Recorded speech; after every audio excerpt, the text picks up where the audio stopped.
আসসালামু আলাইকুম ওয়া রাহমাতুল্লাহি ওয়া বারাকাতুহু। ইন্নাল হামদালিল্লাহ ওয়াসসালাতু ওয়াসসালামু আলা রাসূলিল্লাহ ওয়া বা'দ। আউযু বিল্লাহি মিনাশ শাইতানির রাজীম। বিসমিল্লাহির রহমানির রহিম। আলিফ লাম মিম যালিকাল কিতাবু লা রাইবা ফীহি হুদাল লিল মুত্তাকিন। সকলেই আমরা আল্লাহ পাকের শুকরিয়া আদায় করি যে আল্লাহ পাকের অশেষ দয়ায় আমরা ফজরের সালাত জামাতের সাথে আদায় করতে পারলাম, বলে আলহামদুলিল্লাহ। লাখো কোটি দরুদ ও সালাম নবী মুহাম্মদ রাসূলুল্লাহ সাল্লাল্লাহু আলাইহি ওয়াসাল্লামের প্রতি। সম্মানিত উপস্থিতি, আমাদের আজকে দর্সের বিষয় হচ্ছে সূরাতুল বাকারা। আর এই সূরাটি নাজিল হওয়ার দিক দিয়ে, অর্থাৎ কোন সূরার পরে এই সূরাটি নাজিল হয়েছে সেই দিক দিয়ে এই সূরাটি কোরআনের 87 নম্বর সূরা। তার মানে এই সূরাটির আগে আরও 86টি সূরা আল্লাহ নাজিল করেছেন। এটা হলো প্রথম কথা। এবং আরেকটি কথা হলো, এই সূরাটির আগে যে সূরাটি নাজিল হয়েছিল সেই সূরাটি হচ্ছে সূরাতুল মুতাফফিফিন। আর এই সূরার পরে যে সূরাটি নাজিল হয়েছে সেই সূরাটি হচ্ছে সূরা আনফাল। তার মানে এই সূরাটির আগে এবং পরে কোন কোন সূরা নাজিল হয়েছে এটা আমরা জানলাম। আর কোরআনের বর্তমানে যে মাসহাব আছে সেই অনুযায়ী, বর্তমান কোরআনের বিন্যাস অনুযায়ী এটি কোরআনের দ্বিতীয় সূরা, অর্থাৎ সূরা বাকারার পরেই এই সূরার অবস্থান। এই সূরাটির আগে আছে সূরা ফাতিহা, আর সূরাটির পরে আছে সূরা আলে ইমরান। এটা হলো প্রথম কথা। এবং এই সূরাটি নাজিল হয়েছে মদিনার যুগে, অর্থাৎ বিশ্বনবী যখন মাদানী জীবন শুরু করেছেন তার মাদানী যুগের শুরুর প্রথম সূরা, বলেন সুবহানাল্লাহ। মানে এই সূরাটি মদিনায় যাবার পরে প্রথম নাজিল হয়েছে। এই সূরার আগে মদিনাতে কোনো সূরা নাজিল হয় নাই। দ্বিতীয়ত হলো, এই সূরা আয়াত আছে 286টি এবং এই সূরাটির একটি নাম হচ্ছে মাদানী, অর্থাৎ যেহেতু মদিনায় নাজিল হয়েছে এই জন্য এই সূরাটির নামকরণ করা হয়েছে মাদানী। মনে রাখবেন, কোরআনের সূরাগুলো দুই প্রকার, একটা হচ্ছে মাক্কি আর একটা হলো মাদানী। যে সূরাগুলো মক্কায় নাজিল হয় এগুলোকে মাক্কি বলে, আর যে সূরাগুলো মদিনায় নাজিল হয় সেগুলোকে মাদানী বলে। তো এই সূরাটি মাদানী। এখন আসি, এই সূরাটির যে নাম সূরা বাকারা, এর রহস্য কী, এর কারণ কী? এর কারণ সম্পর্কে বলা হয়েছে। আমরা জানি বাকারা শব্দটি আরবি শব্দ। এই শব্দটির অর্থ হচ্ছে গাভী। এই শব্দটির আরবি অর্থ কি? গাভী। তো বানি ইসরায়েলের একজন লোক খুন হয়েছিল। খুন হওয়ার পরে তারা বিবাদ মিটাতে, অর্থাৎ এটা সমাধান করতে মুসা আলাইহিস সালাতু ওয়াসসালামের কাছে গিয়েছিল ওই সময়ে। তো যাওয়ার পরে মুসা আলাইহিস সালাম বলেছিলেন যে তোমরা এক কাজ করো, একটা গাভী জবাই করো। একটা গাভী জবাই করে তারপর এই জবাইকৃত গাভীর এক টুকরা গোস্তের অংশটুকু নিয়ে তোমরা যেই লোকটা খুন হয়েছে ওই লোকটার শরীরে একটু সামান্য শুয়ে দিবে। শুয়ে দেওয়ার সাথে সাথেই দেখবে যে ওই লোকটা দিব্যি জীবিত হয়ে কে তাকে খুন করছে এটা সে বলে দেবে। বলেন সুবহানাল্লাহ। তো এই কথা বলার পরে বানি ইসরায়েলের যেই হটকারিতা, এটা আমরা সবাই জানি। বানি ইসরায়েল অনেক ঠাট্টা মশকারি মুসা আলাইহিস সালামের সাথে করত। তো বানি ইসরায়েল বলে কথা, তারা এরকম একটা সহজ হুকুমকেও তারা প্রশ্নের দ্বারা, প্রশ্ন করতে করতে তারা বিষয়টাকে অনেক কঠিন করে ফেলছে। হ্যাঁ, গাভী কেমন হবে, রং কেমন হবে, এই নানান অনেক প্রশ্ন। তো এই সূরা বাকারার 67 থেকে 73 নম্বর আয়াতে সেই ঘটনাটি স্পষ্টভাবে আল্লাহ তুলে ধরেছেন। বলেন সুবহানাল্লাহ। এবং সেখান থেকেই এই সূরাটির নামকরণ করা হয়েছে সূরাতুল বাকারা। এটা নামের কারণ গেল। এবং এই সূরাতে 3টি বিষয় স্থান পেয়েছে। প্রথম বিষয়টি হলো সঠিক পথের সন্ধান এবং ইতিহাস থেকে আমাদের শিক্ষা।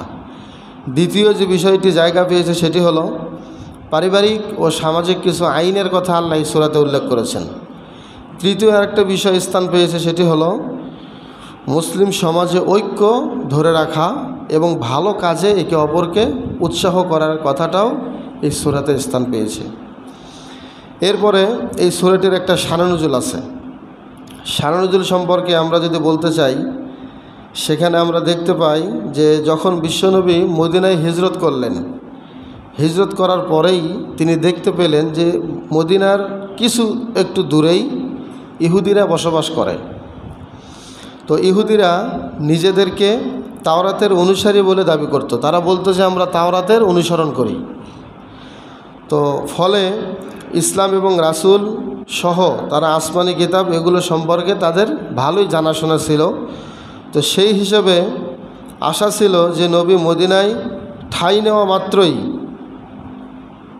ইহুদিরা ইসলাম কবুল করবে। এটা একটা আমাদের নবীর কী ছিল? আশা ছিল। কিন্তু তা ঘটল না, ঘটল তার উল্টোটা। ইহুদিরা নবীকে চিনেও না চেনার ভান করল। ইহুদিরা নবীকে চিনেও না চেনার ভান করল। এরপরে সত্য মেনে নিতে তারা রাজি হলো না। তারা জানে যে এটা শেষ নবী মুহাম্মদ সাল্লাল্লাহু আলাইহি ওয়াসাল্লাম, কিন্তু তারা এটা মেনে নিতে রাজি হলো না। কারণ কি? ইহুদিরা আসলে তাওরাত অনুসরণ করত নাম কাওয়াস্তে। তারা মূলত তাওরাত অনুসরণ করত না। তাওরাতের যেসব বিধান ওদের রুচিমতো হতো না সেগুলো ওরা বদলে ফেলতো। পাশাপাশি সুদ, জিনা এবং মিথ্যা কথা বলা এসব ছিল তাদের কাছে ডাল ভাতের মতো, মানে সহজ মামুলি বিষয়। তো ওরা যখন দেখলো নবী সাল্লাল্লাহু আলাইহি সাল্লামের অনুসরণ করলে পাপের দরজায় তালা পড়বে এবং সাথে সাথে খায়েশ মতো তাদের কুকর্ম করতে পারবে না, তখনই তারা বাঁকা হয়ে বসলো যে না, এই নবীকে আমরা মানব না। আল্লাহ তখন এই সূরার বেশ অনেকগুলো আয়াত ওদের সম্বোধন করে নাজিল করেন এবং ঝকঝকে আয়নার মতো পরিষ্কারভাবে তুলে ধরেছেন ইহুদিদের সত্যিকারের ইতিহাস, যে আসলে তারা মানব হিসেবে কত বড় নিকৃষ্ট। এবং আল্লাহ ওদেরকে জানিয়ে দিয়েছেন যে তোমরা তো নিজেদেরকে তাওরাতের অনুসারে দাবি করছো, তো মোটেও তো এটা সত্য নয়, বরং এই যে তোমাদের ইতিহাসের দলিল দস্তাবেজ, আবার সে সময়টাও যে সময়ে বিশ্বনবী গিয়েছিলেন ওই সময়ে মদিনাতে মাথাচাড়া দিয়ে উঠতে লাগলো মুনাফিকরা। একদিক দিয়ে ইহুদিদের উৎপাত আর একদিক দিয়ে মুনাফিকদের উৎপাত। তো তাদেরকে নিয়েও আলোচনা হলো বিস্তর। তো তাছাড়া মদিনায় ততদিনে একটি ছোটোখাটো ইসলামী রাষ্ট্র, তো রাষ্ট্র চালাতে যখন আইনের দরকার তখন এই সূরার মাধ্যমে ধাপে ধাপে আল্লাহ তাআলা সেই আইনগুলো বাস্তবায়ন করেছেন। বলেন সুবহানাল্লাহ। একজন মানুষের নাগরিক জীবন, সামাজিক জীবন, অর্থনীতি, রাজনীতি ইত্যাদি ব্যাপারে একটি ইসলামী রাষ্ট্রের আইনি রূপরেখা কেমন হবে তার খুঁটিনাটি আলাপ নিয়েই এই সূরাটি আল্লাহ নাজিল করেছেন। তার মানে এই সূরাতে এমনভাবে আল্লাহ তুলে ধরেছেন মানুষের সামাজিক, পারিবারিক, অর্থনীতি, রাজনীতি প্রত্যেকটা বিষয় আল্লাহ আলোচনা করেছেন। এখন এই সূরাতে মেইন কিছু থিম বা আলোচ্য কিছু বিষয় আল্লাহ আলোকপাত করেছেন। এই সূরার তিনটা অংশ যদি আমরা ভাগ করি তাহলে প্রথম অংশে দেখতে পাই যে মানুষ সৃষ্টির ইতিহাস আল্লাহ এনেছেন, মানুষকে আল্লাহ কিভাবে সৃষ্টি করেছেন। তার মানে আমাদের দৃষ্টিটা আসমানের দিকে নেওয়া হলো যে ওপরে একজন আছেন। এরপরে বলা হলো যেখান থেকে তোমাদের সূচনা হয়েছে সেখান থেকেই হেদায়েতের আলো এবং বিধান পাঠানো হবে। তার মানে আমরা আল্লাহর কাছ থেকে এসেছি, আল্লাহ আমাদেরকে বিধান দিবেন। দ্বিতীয় যে বিষয়টি সেটা হচ্ছে দুনিয়াবি ইতিহাস। দুনিয়াবি ইতিহাস হচ্ছে আল্লাহ রাব্বুল আলামিন আমাদের দৃষ্টি নামিয়ে এনে তিনি বুঝাচ্ছেন যে তোমরা দুনিয়ায় অতীত মানুষের দিকে তাকাও। অতীতে বহু মানুষ কিভাবে সেই আসমানি রশি ছেড়ে দিয়েছে, আল্লাহকে দেওয়া ওয়াদা ভুলে থেকেছে, সেই ইতিহাস থেকে আমাদের অনেক শিক্ষা নিতে বলেছেন আল্লাহ। এবং এই দুটো দৃশ্যপটকে সামনে রেখে আমাদেরকে কর্মপন্থা আল্লাহ তাআলা বুঝিয়ে দিয়েছেন যে তোমরা কি করবে, আগের মানুষ যা করেছে সেটাই করবে নাকি তোমরা শুধরাবে, ভালো কাজ করবে। এইভাবে আল্লাহ আমাদেরকে বুঝিয়েছেন। এবং আসমানি যে টর্চ লাইটটি ফের হাতে তুলে নিতে, অর্থাৎ কোরআন হাতে তুলে নিতে আল্লাহ নতুনভাবে পথ চলার দিক নির্দেশনা দিয়ে এই সূরা শেষ করেছেন। এখন আসি এই সূরার ছোট্ট ছোট্ট তিনটি ফজিলত। প্রথম ফজিলত হলো রাসূল সাল্লাল্লাহু আলাইহি ওয়াসাল্লাম বলেছেন, হাদিসটি সহিহ মুসলিমের মধ্যে এসেছে যে ইকরাউল বাকারা, হে আমার সাহাবীরা তোমরা সূরা বাকারা পাঠ করো। কেন পড়বে?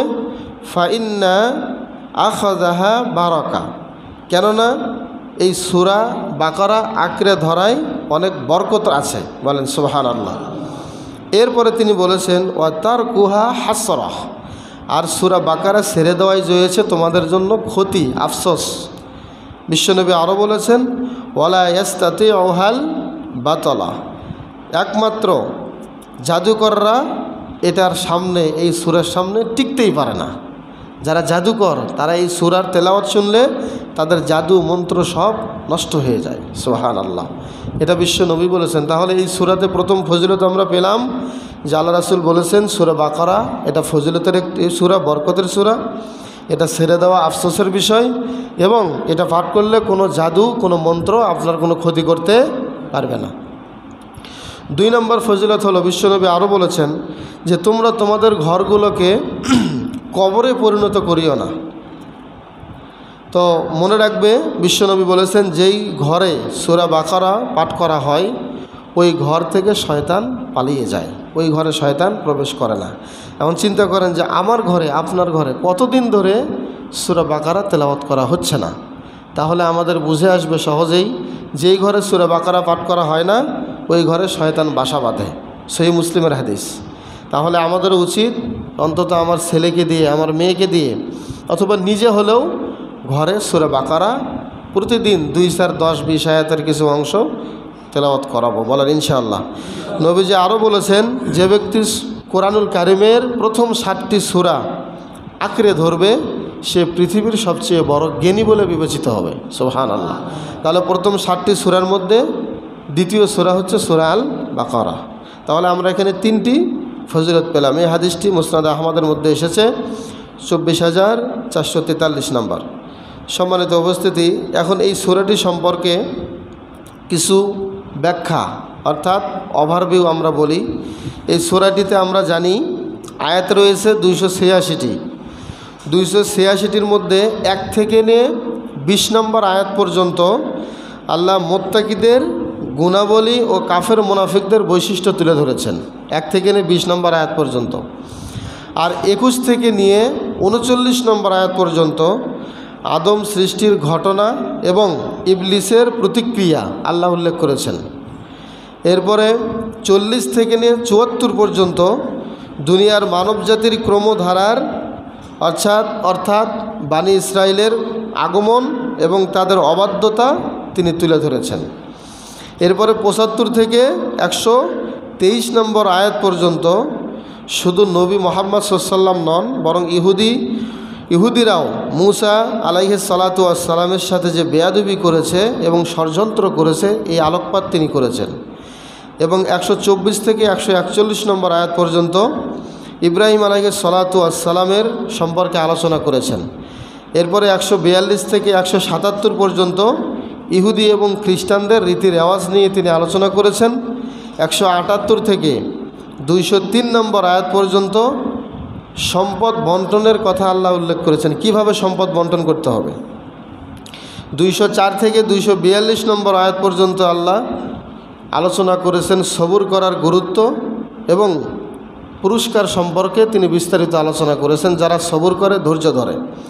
আর 243 থেকে 274 পর্যন্ত আল্লাহ তাআলা আলোচনা করেছেন বিস্ময়কর কিছু ঘটনা তিনি উল্লেখ করেছেন, সেখানে জায়গা পেয়েছে দান, সাদাকা এবং ইসলামী আদব কানুনের কিছু নিয়ম। সর্বশেষ 275 থেকে 286 নম্বর আয়াত পর্যন্ত আল্লাহ রাব্বুল আলামিন মানুষের লেনদেনের ব্যাপারে কঠিন আলোচনা করে চমৎকার দোয়া দিয়ে এই সূরাটি সমাপ্ত করেছেন। এটা হচ্ছে সূরা সম্পর্কে কিছু ওভারভিউ। এবং এই সূরার আসল যেই গবেষণার বিষয় সেটি হলো ইহুদিরা বাইতুল মাকদিসকে কিন্তু কিবলা মানত, এটা আমরা সকলেই জানি। তারা আল্লাহ তাআলা এই মুসলিমদের জন্য আলাদা একটা কিবলা ঠিক করে দিলেন। তার মানে ইহুদিদের ছিল বাইতুল মাকদিস, আর আমাদের জন্য কিবলা ঠিক করে দিয়েছেন কোনটা? মসজিদে হারাম। তো এটা হলো পবিত্র কাবা। তো এরকম বহু ঘটনা রয়েছে যেখানে দেখা যায় ইহুদিরা যা যা করত নবী সাল্লাল্লাহু আলাইহি ওয়াসাল্লাম মুসলমানদের তার চেয়ে ভিন্নটা করতে বলতেন। তাহলে আমরা দেখতে পাচ্ছি যে ইহুদিদের অভ্যাস এবং রীতির আওয়াজ যা কিছুই আছে মুসলিমদের সাথে এক ছিল, মিল থাকুক, এটা নবীজি সাল্লাল্লাহু কখনো চাইতেন না। নবী চাইতেন যে ইহুদি খ্রিস্টানদের আমরা বিরোধিতা করি, তাদের সাথে আমাদের যাতে কোনো কিছু মিল না থাকে। তো কিবলা পরিবর্তনের একই ঘটনায় শহরে শিক্ষিত কিছু বাঙালি মুসলমানের জন্য আমাদের জন্য কিছু ভাবনার খোরাক আছে। সেটা কি, যে বাঙালিয়ানার নামে তারা যেদিন কলকাতায় যখন ইন্ডিয়াদের যেমন কিছু কৃষ্টি কালচার লুপে নিচ্ছে, এটা একটা ভয়ের কথা। শিক্ষিত এই মানুষগুলো কি তাদের নিজস্ব পরিচয় নষ্ট করে দিতে চাইছে? অর্থাৎ তিনি বলতে চেয়েছেন যে তারা যে পরিচয় পেয়েছে স্বয়ং আল্লাহর কাছ থেকে, সেই পরিচয়টা তারা বাদ দিয়ে তারা মূর্তি পূজা নিয়ে ব্যস্ত ছিল, এই ইহুদি এবং খ্রিস্টানরা। তো এই জন্য তারা এভাবে বিভিন্ন মঙ্গল শোভাযাত্রা চালু করত। এগুলো থেকে আল্লাহ রাব্বুল আলামিন আমাদেরকে এরকম বিভিন্ন পৌত্তলিকা থেকে এবং সংস্কৃতি থেকে বিরত থেকে অবশ্যই আমরা যেন একমাত্র আল্লাহর দিকে মুখ ফিরাই। এই জন্য আল্লাহ তাআলা কিবলা পরিবর্তন করেছেন, বলেন সুবহানাল্লাহ। এবং আমরা এর আগেই, অর্থাৎ সূরা বাকারার আগে যে একটা সূরা পড়ি সেটা হচ্ছে সূরাতুল ফাতিহা। এই সূরাটিতে আমরা আল্লাহর কাছে সঠিক পথ চেয়েছি। আমরা সকলেই জানি আল্লাহ পাক বলেছেন যে ইহদিনাস সিরাতাল মুস্তাকিম। এই যে সঠিক পথ আমরা চেয়েছি, সূরা বাকারায় আল্লাহ রাব্বুল আলামিন আমাদের ওই সূরায় আল্লাহকে যে আমরা ডেকেছি যে আল্লাহ আমাদেরকে সহজ পথ দেখান, এই ডাকে আল্লাহ সাড়া দিয়েছেন। সেটা কি, দুনিয়ায় মানুষকে জানালেন যে সঠিক পথের সন্ধান আছে কোরআনে, সঠিক পথের সন্ধান কোরআনে আছে। সুতরাং এই একটা কথা হলো, কোরআন ঢালাওভাবে সবাইকে সঠিক পথ দেখাবে না। মনে রাখতে হবে কোরআনের সাথে যার আচরণ যেমন হবে, কোরআনও তাকে ঠিক ততটুকুই পথ দেখাবে। যারা কোরআন পড়ে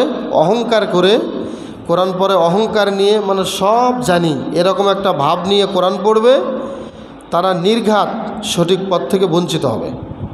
অনেকে দেখবেন অনেক হাফেজ কোরআন হেফজ করে অহংকার করে, অনেক মুফাসসির কোরআনের তাফসির করে অহংকার করে। তো ঠিক তারা এইভাবেই কোরআন থেকে কি হবে, বিচ্যুত হয়ে যাবে। পক্ষান্তরে বিশ্বনবী বলেছেন, যারা কোরআন পড়বে বিনয়ের সাথে, হেদায়েতের আশা নিয়ে, কোরআন তার জন্য ঝলমলে হয়ে উঠবে। এবং ঠিক এজন্যই দ্বিতীয় সূরাতে, অর্থাৎ সূরার দ্বিতীয় আয়াতে আল্লাহ তাআলা বলেছেন কোরআন পথ দেখায় মুত্তাকিদের, যারা মুত্তাকি তাদেরকে পথ দেখায়। সম্মানিত উপস্থিতি, এই ছিল আমাদের সূরাতুল বাকারা সম্পর্কে কিছু ধারণা, কিছু তথ্য। তো এই সূরা সম্পর্কে আমরা মোটামুটি একটা ধারণা পেয়েছি, কি বলেন, পাই নাই? অনেক কিছু আমরা জানলাম। এই সূরা তেলাওয়াতের অনেক ফজিলত আছে। আসুন আমরা সকলেই যেন আল্লাহ তাআলার উদ্দেশ্যে এবং ঘরের ভেতরে সূরা বাকারা বেশি বেশি পাঠ করতে পারি। আল্লাহ আমাদেরকে সে তৌফিক দান করুক। সকলে বলি আমিন।